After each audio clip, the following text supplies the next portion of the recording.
जोंनि जायगायाव अन्थाइ बाला जोंनि सेंग्राफोर मावनायनि फैसाखौ बिथांमोनहा BTC आव होआब्लानो दिनै साफा आसाम गभर्नमेन्टनो होजोबनांबाय एपइन्टमेन्ट अथरिटी क्षमता जि 4 ग्रेड 3 ग्रेड मास्टार साख्रि प्रफेसर साख्रि जोंनो होजोबोमोन दिनै फैयै फैयै बिथांमोनहा बे 2.5 बोसोराव सासेबो एपइन्टमेन्ट होनो हायाखै एपइन्टमेन्ट होनो हानाय अथरिटीखौबो लांजाबाय नोंथांमोनहा निश्चय टिभिआव नुदों मबाइलाव नुदों नै बावैसो दाखालि थारिखखौ बावबाय आं नै सानब्रै सानबाल' जाथारदों आन्दलन खालामदों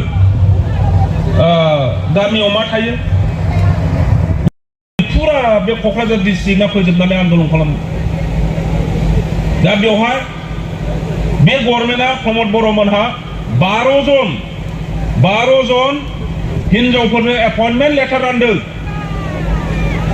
नोंथांमोना नाय बेवहाय एपइन्टमेन्टखौ BTC गभर्नमेन्टआ होदों ना आसाम गभर्नमेन्टआ होदों आसाम गभर्नमेन्टआसो होदों आसाम गभर्नमेन्ट होनाय बे एपइन्टमेन्ट लेटारखौसो जोंनि BTC नि दैदेनगिरि बिथांमोनहा राननानैसो होदों बिसिम फैबाय दानि दैदेनगिरि बिथांमोनहा जेबो गैला दा बेनिखाय जोङो गसंनांसिगोन बेखायनो जोङो गोदान मोनसे गोसोनि बोलो देहानि बोलो लानानै दिनै BPFआ बे जाथ्रायाव ओंखारदों मोनफ्रोमबो समस्थियाव थांनानै बे खोथाफोरखौ जों दिनै बुंनायनि सम फैबाय जोंहा सिगाङाव थाबैनो माखासे अग्नि परीक्षा फैगासिनो दङ जोंनि भबिष्यतखौ जुदि जोङो मोजां खालामनांगौ जोंनि फिसाफोरनि भबिष्यतखौ जुदि जोङो मोजां खालामनांगौ जोंनि रायजो राजाफोरनि थाखाय जोङो जौगानायनि खामानि जुदि मावनांगौ अब्ला बे सरकारखौ जेरैखि जाया जोङो फोजोबनांगौ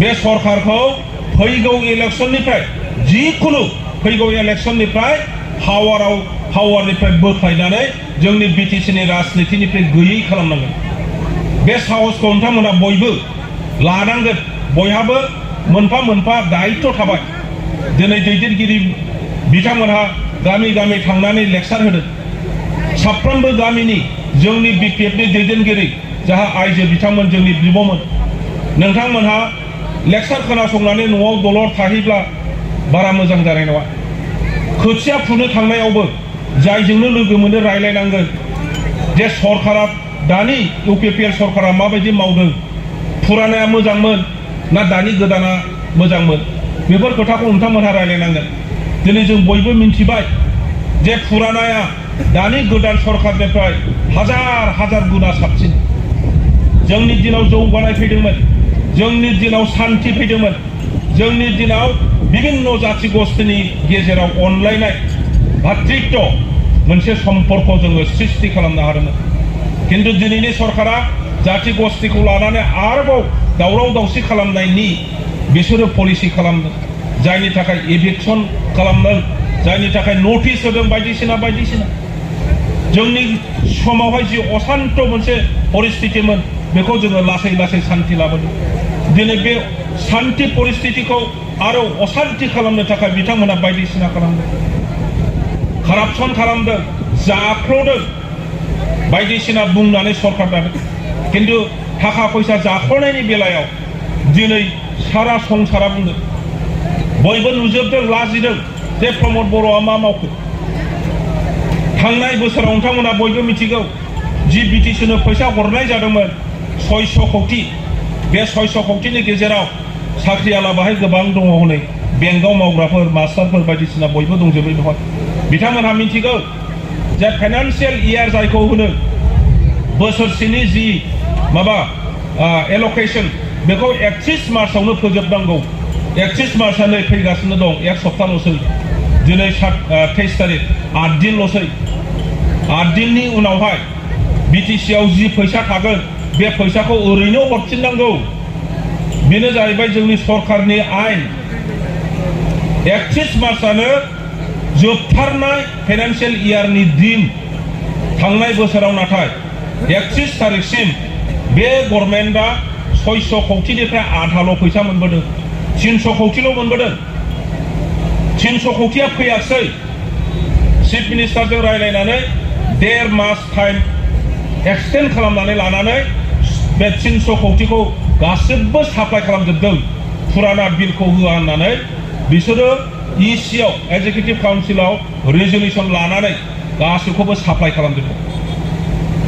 दा बिथांमोना जोंखौ गाज्रि बुंदोंमोन, नङै खोथाखौ बुंदोंमोन जे बिपिएफ सरकारा साप्लाइ खालामजोबनानै ओरै खालामजोब्बाय।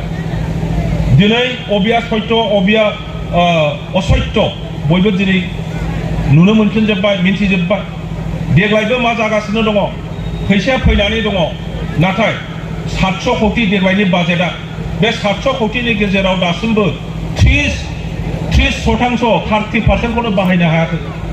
बे 8 दिनाव 74% फैसाखौ बिथांमोना बाहायनो हागोन ने? हाया, फैलाय उजिलाय हाया।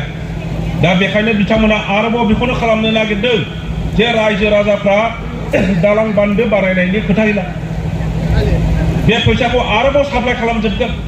दिनै मा नुदों नोंथांमोननि बे देबर गामियाव अबेबा मोनसे गोदान दालां बानायदों नामा? अबेबा कलेज स्कुल गंसे गोदान बानायदों नामा? बानायाखै। नाथाय नोंथांमोननि बे जायगायाव गिदिर फेस्टिभेल मोनसे जानानै थांदों। नलेज फेस्टिभेल खोनानो जोबोद मोजां। गियाननि फेस्टिभेल, गियाननि उत्सव। मास्टारफोरनो मा गियान नांगौ मास्टारफोरखौ लांनानै खोनासंहोनांगौमोन। बिजनेसमेनफोरनो, बेंकनि मानसिफोरनो मा गियान नांगौ, बांलादेशनिफ्राय सासे बिराद गिदिर माइक्र' इनभेस्टमेन्टनि खामानि मावग्रा माबा नबेल प्राइज मोनलायलायनो हानाय बे मानसिखौ लाबोदों। माइक्र' फाइनान्सनि बेफाराव जोंनि जायगायाव जोबोद प्रयोजन। बेंक खुलिदों बिथाङा बांलादेशआव, जि ग्रामीण बिकास बेंक। जोंनावबो बेंक दङ, ग्राम्य बिकास बेंक। बिनिफ्रायनो सोलोंनाय, बिनि मोजां खोथा बुंनायखौ बेंकनि मानसिफोरखौसो लांनानै खोनासंहोनांगौ। नाथाय मा खालामदों, बे प्रथम सानाव जेरैबायदि बुंहरबाय, गावसिनि इउपिपिएलनि दैदेनगिरि बिसिटिसिनि चेयारमेन मेम्बारफोरखौ बुंहरबाय जे मानसि लाबोनांगौ नैबे फेस्टिभेलाव। मानोना बाहेरानिफ्राय फैनाय मानसिफ्रा जुदि नुयो सियारा लांदां, अब्ला बिथांमोनहा हयथ' माबा मोनसे नेगेटिभ साननानै थांगोन, नेगेटिभ बुंनानै थांगोन। बेखायनो गामिनि आइ आफा जाम्बा जाम्बिफोरखौनो गावसिनि इउपिपिएलनि नेताफोर दैखांना लाना फैबाय। बै लाबोग्राफ्रा जेबो मिन्थिया जे बेयो गभर्नमेन्टनि प्रग्राम होननानै पार्टिनि मानसिफ्रा बुंहरबाय नालाय इउपिपिएलनि फ्लेगखौ गायनानै लाबोजोब्बाय। अखानायै मानसिफ्रा बिनि सम्पर्के रायलायबाय, मबाइलाव होबाय, बेयोथ' गभर्नमेन्ट प्रग्रामसोमोन, मानो इउपिपिएल जाजोबखो? होमबाथ' बे प्रग्रामा इउपिपिएलनिसो प्रग्राम। लाजिनांनानै अखानायनिफ्राय गावसिनि दैदेनगिरिफोरखौ बुंहरबाय, गाबोन फैगोनफ्रा फ्लेग दादैखांलै गारियाव। बेफोर जादों सिङाव जोबोद गाज्रि, बिराद गाज्रि। बे बाजेटनि 45 crore दहाय आब'आ बुंबाय, 45 कोटि बे फेस्टिभेलाव बाहायदों। बे गभर्नमेन्टआ खालि मिटिं सेमिनारनि नामावहाय सेमिनार लेंबाय, ओंखाम जालायबाय, मानसि होंगो दोंगो लाबोबाय, बे रोखोमै थाखाखौ फोजोबगासिनो दङ। फेस्टिभेल आरो मिटिं, अबावबा मानासाव मिटिं खालामदों, मानसि गैया। 25 लाख ना 2.5 कोटि ना बेसेबांबा दा 25 लाख बे रोखोमनि फेस्टिभेल खालामदों, मानसि गैया। एबार जाहा बावखुंग्रि ट्रेडिशनेलि जों खालामबोनाय बे बावखुंग्रि फेस्टिभेलाव जोंनि दिनाव जों मा खालायोमोन, PWDआ लामा फोसाबनानै होयोमोन, दै डिपार्टमेन्टआ दै लोंनायनि बेबस्था खालामनानै होयोमोन, टुरिजम डिपार्टमेन्टआ जि एक्टिभिटिस दं बेखौ खालामोमोन, स्पर्ट्स डिपार्टमेन्टआ स्पर्ट्स लगायना होयोमोन, जोंहा फैसा थाङामोन। स्पर्ट्स डिपार्टमेन्टआ हयथ' 1-2 लाख थाखा बाहायोमोन, PWD डिपार्टमेन्टआ 10-15 लाख थाखा बाहायोमोन, टुरिजम डिपार्टमेन्टआ 20-25 लाख थाखा बाहायोमोन। जोङो माने 1 कोटिबो थाखा बाहायामोन। नाथाय एबार जों नुगासिनो दङ, आं ओंखायनो बुंदों, एबार नुगासिनो दङ बे बावखुंग्रि फेस्टिभेलनि थाखायबो 10 कोटि धार्य खालामदों बिथांमोनहा एबारनि 10 कोटि। बेफोरो जेबो नङा, बेफोरो जाहैबाय माब्रैहाय फैसाखौ बख'नानै जानो, बेफोरनि पलिसि बानायजोबदों, खुनु इनफ्रास्ट्राक्चार बानायाखै। बेखायनो आइफोर आफाफोर, दिनै जोंहा सम फैबाय, बिपिएफआ बिटिसिखौ सालायफिननांगौ। बिपिएफनि दारैनो जोंनि बे ओनसोलाव जौगानायल' नङा, जोंनि फिसाफोरनि भबिष्यतखौ जोंनि दारैनो दाफिननांगौ। बे उद्देश्यखौ लानानैनो दिनै गिदिं नोंथांमोननि बे देबर गामियाव सफैदों। साफ्रोमबो गोसोआव लादो, जोंहा 3 अग्नि परीक्षा फैगासिनो दङ। 2024 सनाव MP इलेक्शन दङ।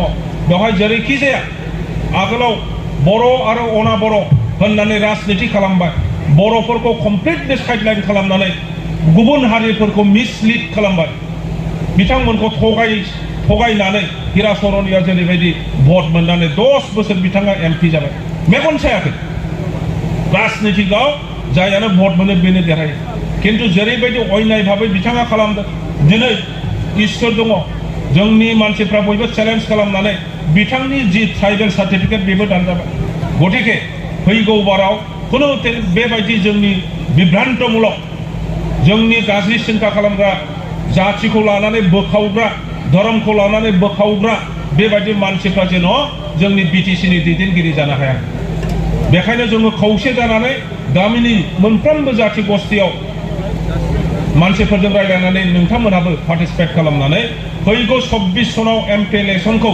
बिपिएफनिफ्राय जेरैखि जाया देरहाहोनायनि खामानिया जोंहा 1 नम्बरावनो बे परिक्षाया फैगासिनो दङ बेनि थाखाय जों रेडि जेरैखि जाया देरहाहोहरनानै जोंहा दिल्लीयावबो जोंनि बिटिसिनि जौगानायनि खामानि मावनो जोङो जेरैखि जाया दैदेनहरगोन बे जाहैबाय जोंनि राजनितिक उद्देश्य नैथियाव जोंनि बिटिसिखौ जेरै दानि गभर्नमेन्टआ सालायदों